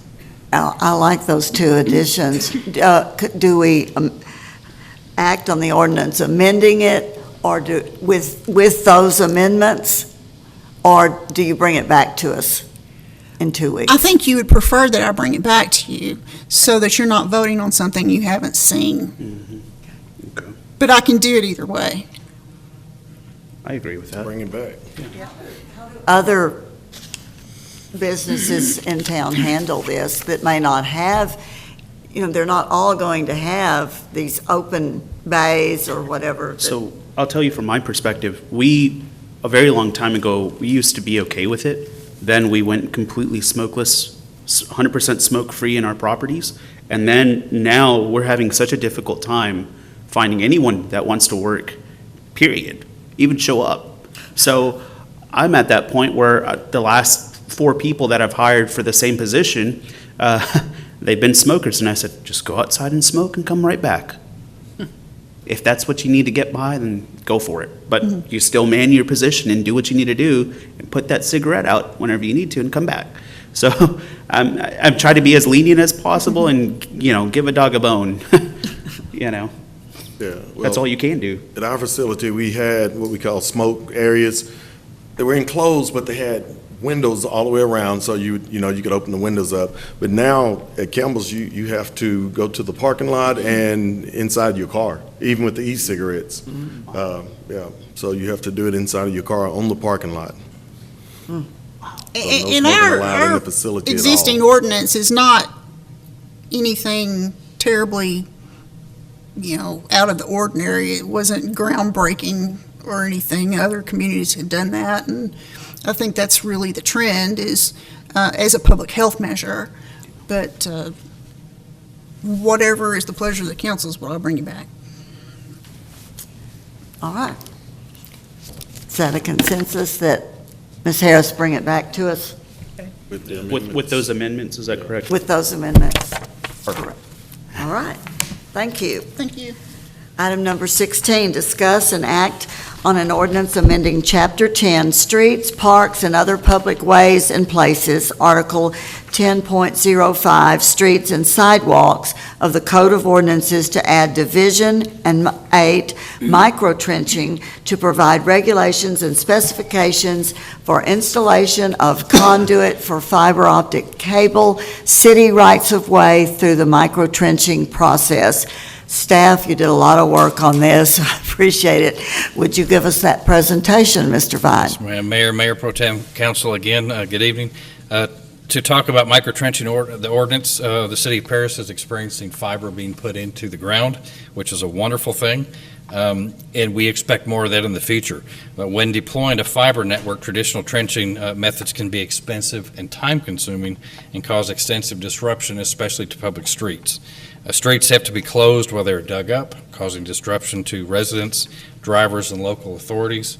Costs for labor, permits, and restoration fees are high, adding to budgets and even making some projects uneconomical. Consequently, many installers are now switching to microtrenching, is also called slot cut trenching, and this offers substantial benefits over traditional methods, as it involves using a diamond circular saw to cut anywhere from a 1/2 inch to a 1.5 inch wide and 4-inch deep trench. After the microtrench is constructed, a microduct is installed into the bottom of the trench, and it is backfilled and sealed, speeding up the project. By comparison, traditional trenches are at least 12 inches wide, and in order to fit the size of the smallest excavator buckets, and deployment takes more passes to backfill. These factors combined mean microtrenching is typically 60% cheaper than traditional excavations, as well as being much less disruptive to the urban environment. The proposed ordinance you see before you sets guidelines for constructing a microtrench within the city limits of the city of Paris. It establishes the requirement of a permit prior to any microtrench being permitted or constructed, and articulates the necessary steps required to successfully be awarded a permit. The proposed ordinance regulates the limits of removal, trench width, location of the trenches, provides specific mandates for backfill, trench identification, site cleanup, including pavement reinstatement. Without an ordinance in place, such as the one that's being proposed this evening, construction practices for the construction of microtrenching, the city can expect to see different sizes and types of trenches across public roadways with varied types of fill material and quality of finishes. Basically, the city needs to protect our streets. While microtrenching does not have the same negative impact on city streets, it does and can still lead to costly repairs, but it's fewer repairs. This proposed ordinance will help minimize the negative impact on our streets and save the city money on pavement repairs in the future. The ordinance will require contractors to obtain a permit in order to engage microtrenching, and also giving the city authority and control over where these trenches are placed. So it's in our best interest. There will be a nominal fee attached, and these permits are then expected to set off the expense associated with staff to review these permits application. And it is the recommendation that council adopt the microtrenching ordinance as presented. Thank you. I worked with, of course, City Attorney Stephanie, and then the city engineer, Chris Downen, on this project. Any questions of staff? The only question I have is, has anyone reached out to you on their opinion on this? I believe he had talked to some different developers, and it is a very common practice. It's cheaper for the developer as well, for the installer. It's a lot quicker, it's a lot cheaper, it's a lot easier. I ended up, after reading all this, I ended up watching some videos just to kind of educate myself a little bit further, but seems like a great improvement in terms of labor in general, and then maintenance overall for the city. So less disruptive, absolutely. Yes, I'm totally in favor of this. This is amazing. Is that savings passed on to the consumer in this? I do not know. We can hope. Yes, we would hope so. It's just another process of laying wire, conduit, and things Yes. around sidewalks, underneath sidewalks. Under streets, yes. Yeah, Yes. in high frequency areas or Yes. places where there's a lot of stuff, yeah. And instead of experiencing a big dip when you drive down the road, you probably won't even feel it. I'm in favor. Any other comments or questions? I'll hear a motion. I move that we adopt we adopt the microtrenching ordinance as presented from Mr. Vine. And a second. Second. All those in favor, please say aye. Aye. Opposed, say no. Motion carries unanimously. Item number 17, discuss and confirm appointment of Ron Hervey as interim library director. Mayor Pro Tem Council, again, I'm here to present proposal that we make Ron Hervey the interim library director. As you know, Tim DeGelder left effective June 3rd, so we now have that vacant position open. And it is the city manager's task, and he's working with, I get a chance to work with him to fill this position. And even though we do not, are required by Section 23, the appointment of department heads shall be subject to the approval of the council. We're not appointing a permanent position. This is an interim. We still want to bring this to you for your approval, for your recommendation as well. Mr. Hervey has over 22 years of library experience and has served in the interim library manager position in the past, and we're very happy that he has agreed to do that again this time. All right, any discussion or comments? I think we'll be in good hands. I'll hear a motion. I'll make the motion to approve Ron Hervey as interim library director. Second. Motion and a second. All in favor, please say aye. Aye. Opposed, say no. Congratulations. Motion carries unanimously. Item number 18, discuss and provide direction on pursuing a pension bond and agreement with the Paris Firefighters Pension Board. Mr. Path. Yes, Mayor, City Council, you will find that every once in a while you're asked to make a very big and long-lasting decision, one that gravitates for years and years to come. I think this is potentially one of those decisions that you could make. Of course, wastewater treatment plant, the pay study, I think that's kind of what we do now. We make big decisions that have long-lasting impacts and for the good. And so this is a complicated one, so I wanted to bring it before you tonight before we do any further steps. I do have Fire Chief Thomas McMonagle here tonight in case you have any questions for him from the fire side, and give you that perspective as well. I've given you a lengthy memo here. I'm going to try to summarize it, not to go through it all word for word here, but as you are aware, the city has two retirement systems for our employees. We have the Texas Municipal Retirement System.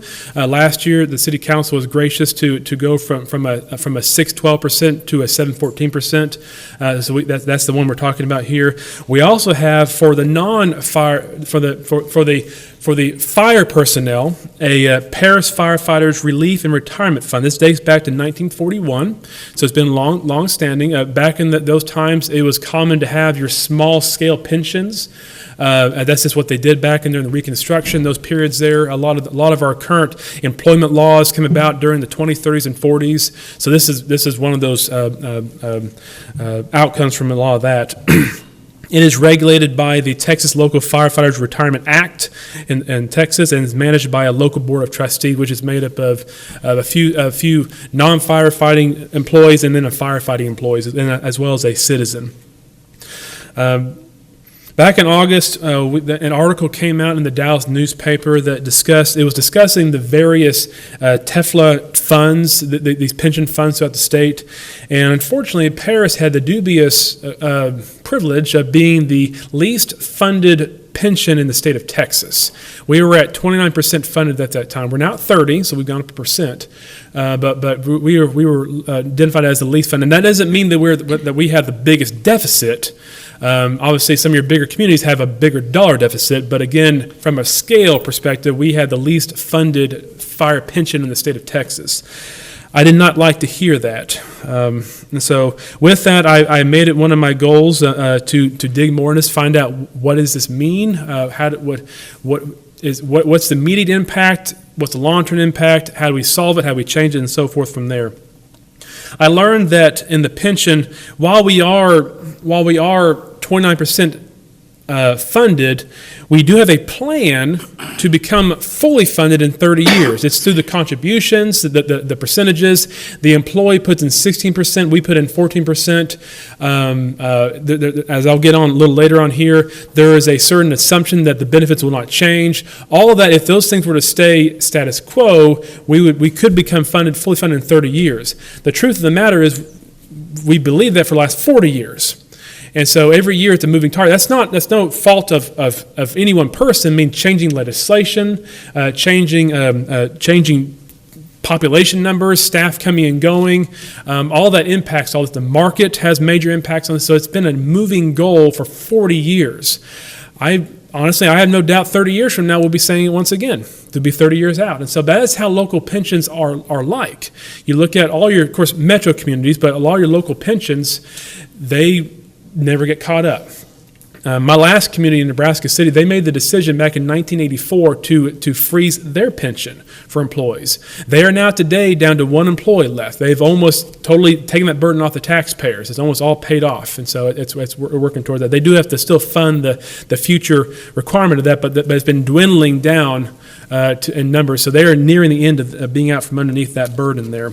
And then another issue here is with that reality of never really ever getting caught up, there is always the potential danger to the employees and their spouses and their families that we may have to make tough decisions at some point in order to rein that cost in.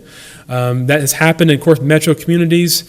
I'm not trying to compare us to metro communities, but as we've seen, they've gone there before we have because of just a scale there. But that's a danger that could always exist. So from that, I met with the Board of Trustees back in November of 2021. The Board of Trustees on their own, they've been doing a good job trying to manage this, trying to keep up with it. After the pay increases from October 1st for our current fiscal year, they asked that a new actuary study be done, and so they did that. It was some relatively good news. While we were still at 29% funded, and we still needed approximately $16 million to become fully funded. We had about $5 million in the fund. We had reduced the trajectory from 33 years to 23 years, and so that was some good news. But again, as we know, it's been a moving goalpost for 40 years now or longer. So again, I don't have much faith that we will ever, in 23 years, that we'll be fully funded. Now with that, I also learned that in a very critical component of this equation is the benefit payout itself. Obviously, when you retire, your goal is to receive a certain amount of income through the rest of your life or however actuarial that's done. Back in the early 2000s, the Board of Trustees voted to set the benefit payout at $94 multiplied by the number of years of service per month. So if you've worked 30 years in the service, it'd be 30 times 94 per month. That would equate to about $33,840 a year. That is a very low amount. Obviously, that's always subjective, but that's a very low payout for the work they're doing and the pay they're making. That was 20 years ago. It's still the same today. 20 years from now, it'll still be $33,840. Cost of living is going up. Prices are going up. So it's very reasonable to assume that 20, 30, 40 years from now, $34,000 will be nothing to live on. So the danger with that being, our fully funded status assumes that the board will never vote to change that. The Board of Trustees has the control of that. They can vote to change that at any point there. And so it's reasonable to assume that at some future point the employees are like, enough. We need to bump that up. So our $16 million unfunded liability goes to 18, 20, 22 million. They've been very good not to have done it the last 20 years. They've been very fiscally minded, recognizing that, but they did come to me this year and say, Grayson, we need to figure out a solution here. Either we need the city to pay more money into it every year or something. And so with that, we went about looking for options here. Now, again, some conclusions I came with this was under our current mode of operation, it's my opinion that we are very unlikely to ever reach that fully funded status. Whether we under the current 1614 model, even if we were to dump some money into it with the moving goalposts of legislation, the market, it's just always going to be out there. We're always going to have that unfunded liability over the taxpayers, and it could be growing as the market goes up and so forth. That was one conclusion we reached here. Second conclusion, to simply deposit a large sum of money in order to try to bridge that gap, one, requires a bond because we don't have the money we don't have $16 million to put into that. So we'll be looking at a pension bond anyways. And two, it requires that the firefighters agree that for the next infinity, they're never going to change their payout benefit. I think it's unreasonable to assume it's going to be the case. It's been 20 years now, but there's going to come a point again that they're eventually going to ask that we need to bump our payout a little bit. So we'd be looking at another bond at that point. Another conclusion I reached was reaching a fully funded status hinges on the department, again, not increasing their pay benefit. I've said that. I do believe that this will deter young men and women from future service with the Paris Department. We have done a great job of trying to address the pay aspect of this, but with the retirement benefit, there is not a lot of incentive to stay with Paris. If all you're looking at is $34,000 after 30 years of service, for a young man or woman coming to the department today, why would you accept that 30 years from now? You'd be going to McKinney. You're going to other communities there. So there's a problem with retention on that. Another issue I see here is that the growing unfunded liability will become more challenging for our future taxpayers to take on and address, particularly if the benefit were to be increased by the Board of Trustees. Again, we're on the hook for that $60 million. It's our expense, the city taxpayers' expense. And so that will only grow in time. That's a risk that we have, and we've had for years, and we'd be looking at continuing to have. Another issue is legislation could change. There was a measure here about a year or so ago to where legislation was looking at forcing us to bridge that gap. You are all aware of SB2, our caps we have on ourselves. We don't have the ability to just simply raise money to do that, to raise taxes. And we had that 3.5% cap on us. So there would be significant cuts to the budget there. Thankfully, that legislation went nowhere, but through my research, that's being talked about. It may eventually come a point where legislation says, you know what, done, you must now bridge that gap. And then we are stuck with trying to figure out how to do it last minute. Another issue here is to ask the fire employees and the taxpayers to just increase their annual contribution from $16.14 to something more than that. That's going to become a more and more challenging request, and again, it's just a perpetual Band-Aid to address the situation. Right now, for the other employees, we're paying $7.14, but in reality, under TMRS, we're paying close to 8% for employees there. It's a much bigger pool, much. Again, I'm not saying our fund is not well run. It's just they have a much bigger team. It's a statewide program, so it is a very well run, well established program that is with the markets and the economy of scale. It allows us to go from 14% down to 8% for our contribution. So it's a great program. But to go from 16.14 something higher than that when we have the option to go to a 7.14, it's difficult to accept. And then finally, last conclusion I reached was even if annual contribution was increased, the annual benefit was not increased, and the city deposits a large sum of money, what ground have we gained by doing that? Eventually, the retirement benefit will become undesirable for both the employees. Again, $34,000 a year is going to be undesirable, and also we're going to eventually have to shore it up again. So with all that in mind, we went about trying to find a solution that would be more of a long-term solution for both the employees and the taxpayers. So I went to look at TMRS. It's well established, it's well run, it works. It costs us a whole lot less money than this pension does. It costs the employee less and the city less. So we looked at that.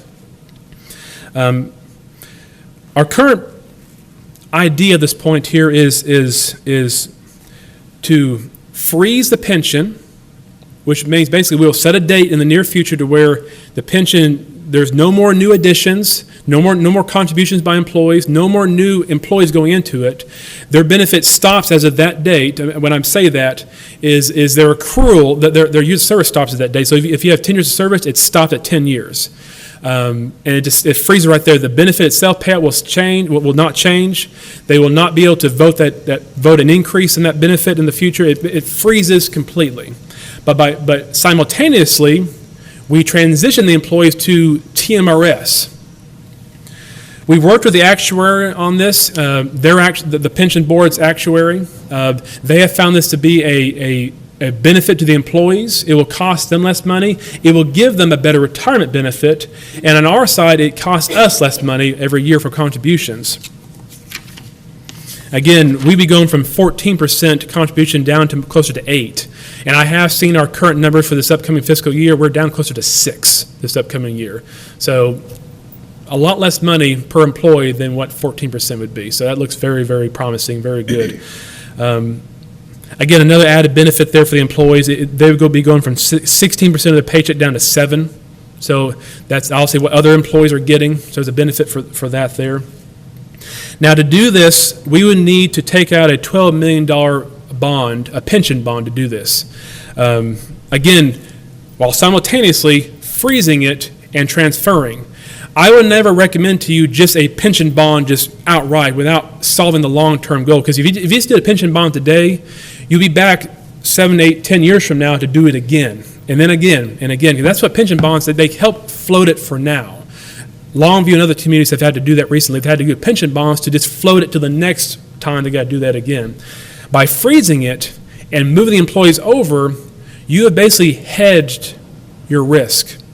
There is an end date. It may be 80 years from now because it has to wait till the final beneficiary passes away, but the numbers start to decrease. You don't have the growing and the growing and the growing there. Let's see what else I want to cover here. So we've worked with a very good team on this. We've worked, of course, with the Board of Trustees. We've worked with their actuary.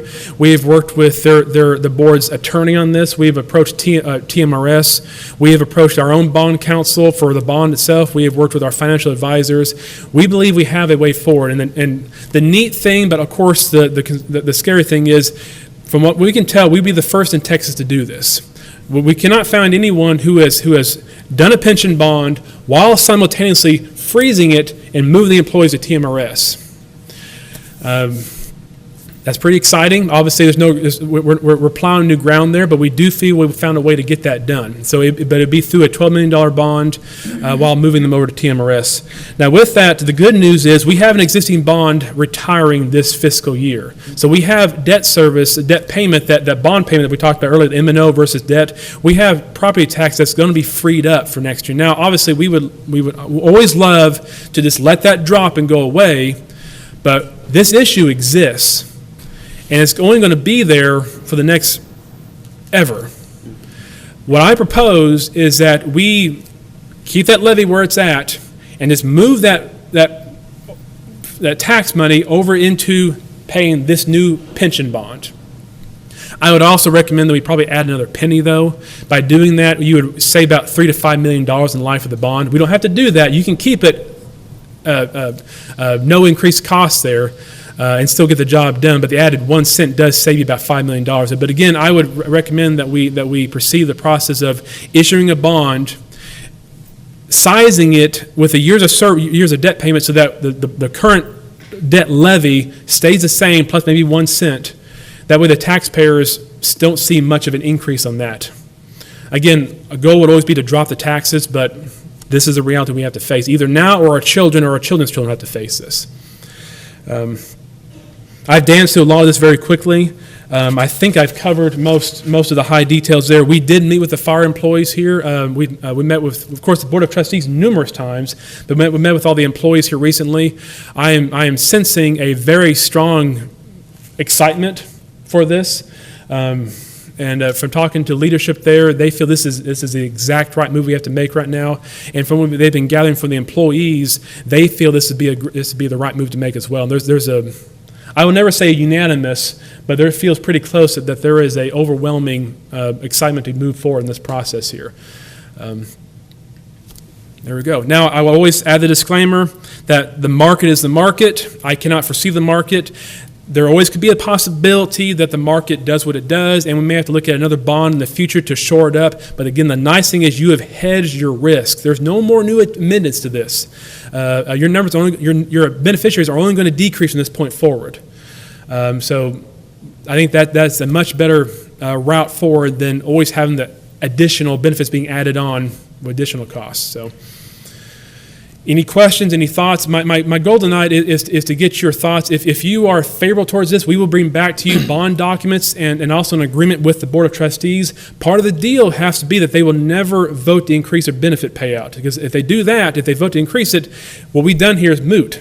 So they have to agree to that. So we have to have some assurances from them that they would never do certain things, that this is how we work together. But we would bring those back to you at the end of July, approximately, to work towards that. So. Well, the day I read that in the Dallas Morning News, I think my first call was to you. Yes. And it was horrifying to me that we've gotten in this position. It's going to save our firefighters money. It's going to put money in their pocket that they've been paying into the pension fund, and it's going to save the city because our contribution to Texas Municipal Retirement System is less than it has been to the pension fund. So I'm in total support of it, especially if our firefighters are in support of it. Chief, you have some comments? Good evening, Mayor Pro Tem, and members of council. Absolutely what Mr. Path has said. Our firefighters are 100% that I can tell in support of this right now. One benefit to the firefighters that he didn't mention, and that I see very encouraging to them as well, is right now this current pension, the way it's set up, everybody draws the same pension no matter how much you pay into it. And obviously myself and some of the higher ranking officers, some of the more senior people we have, put a lot more money into this pension when it's 16% of our paycheck going into it. We draw the same, and it's always been that way, and I've accepted that. And this pension, in that aspect, this change wouldn't affect me that much because, you know, I've got 36 years, my career dissipation light is starting to blink. So, but it will encourage future firefighters to promote when they recognize that their promotions actually mean something on their retirement as well. I mean, you won't see many other businesses or industries or even government pensions, retired military. The officers, they have a larger pension because they've paid more money into that system throughout the years. That's something we have not had, and our firefighters are very excited about these possibilities. They're really looking forward to seeing that grow because right now a 30-year firefighter, as Mr. Pass said, you're looking at $33,000, $34,000 a year, where, you know, that would be considerably more if they were under TMRS at this time. If they stayed 30 to 35 years, then they're going to have a larger pension. So I think I can speak for most of them. If we don't get 100% vote on this, it'll be really close. It's all been positive. Our actuary says it's a good thing. Everybody we've talked to said this is a really good move for the employees. The city's legal counsel and bond attorneys have all said the same thing, that it's good for the city as well. We see it as a win-win. Sounds like your retention would be increased, but do you think the recruitment portion of it, to recruit more firefighters or more experienced firefighters, do you think you'll see an increase in that? I don't know that I can say we could see an increase, but it certainly wouldn't hurt. I mean, right now, they're being told when they hire on that, okay, you're going to start paying 16% of your paycheck into a pension as opposed to 7%, you know. Oh, and by the way, when you leave, you're going to draw $94 a month. You know, our pension board has been very fiduciarily responsible with this throughout the years. And I think that's one of the reasons that a lot of these funds have gotten in trouble, is because they've bumped themselves up and they've taken raises, whether the fund could actually support that or not. We've always taken the actuary's advice on this, and we've stayed where we were, and this is where we're at. I see it being a win-win, especially from a sustainability standpoint. And as the mayor and Mr. Parker said, you know, more money staying in your pockets, and then at the end result, if you paid in more, you should get more. You get more out of it, so it's a win-win to me. I also note, you know, we had our retreat, right? Mm-hmm. And one of the things that we came up with as a council is we want to instill more pride in this community. Mm-hmm. Who are the people that we call when we have an emergency? When we're down as citizens, who do we call on? And that's our first responders. And so if we can help you, I think that needs to be, that's huge. And it sounds like this is a win, like you said, a win-win, Mr. Savage. I think this is a win-win. We need to instill that pride. We need to take care of our employees. Yeah. And I'm also proud of the fact that we're considering stopping the kicking of the can down the road. Yes, I mean, once too again. many other councils have done that, so I'm really proud of the fact that we're considering not kicking the can down the road. And you know, just appreciate the efforts, Grayson, that you and your staff put in. You said that no one in the state of Texas has done this before. What we can see. Right, so it took a lot of creative thinking outside of the box. So just appreciate what you and the staff did, and the chief, all of y'all putting in those efforts. Absolutely. All right. I would be in favor of authorizing the city manager to continue pursuing this project. Yeah, bring back some more information, I see so. everybody Is this an nodding. elected bond? I mean, we had to put this to. No, this is the bond that the council would approve. Now, you could always put it out for a vote if you wish to, but you do have the authority to approve this as a council. I'd recommend that you do that as a council. The risk, obviously, is not getting proper education, not getting it done, and we kick the can down the road, and eventually the benefit being increased and payout, and this window goes away. Talking about this and on the budget situation too, I mean, this is a little bit off topic, but I'm paralleling it because what are we looking? We've raised our not taxes, but we've raised our amount of money that we're taking in.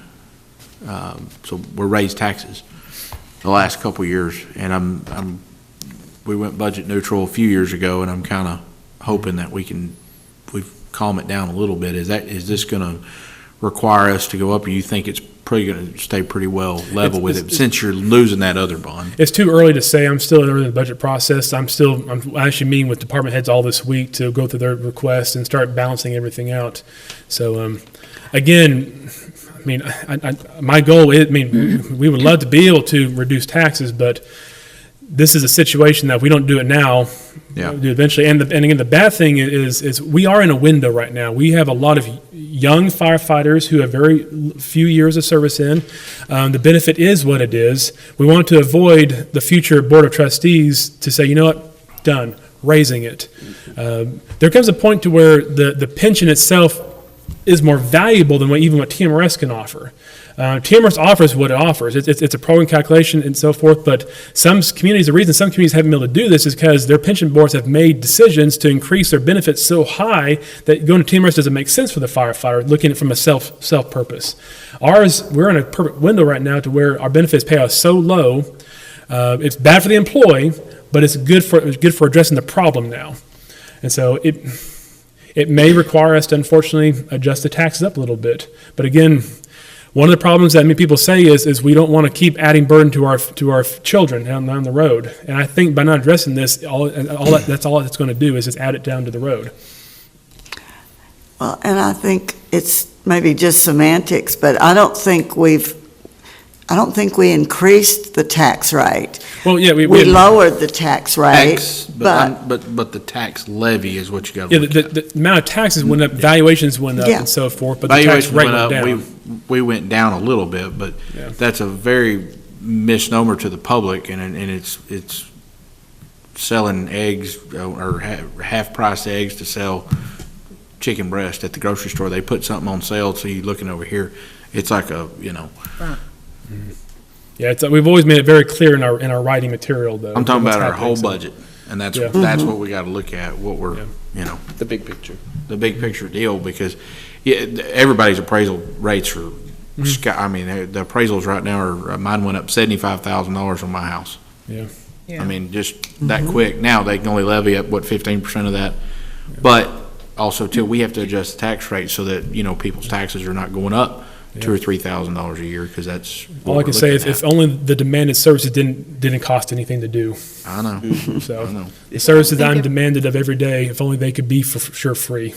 I think if I were going to cut the budget, I wouldn't cut it in the fire or the police department. No.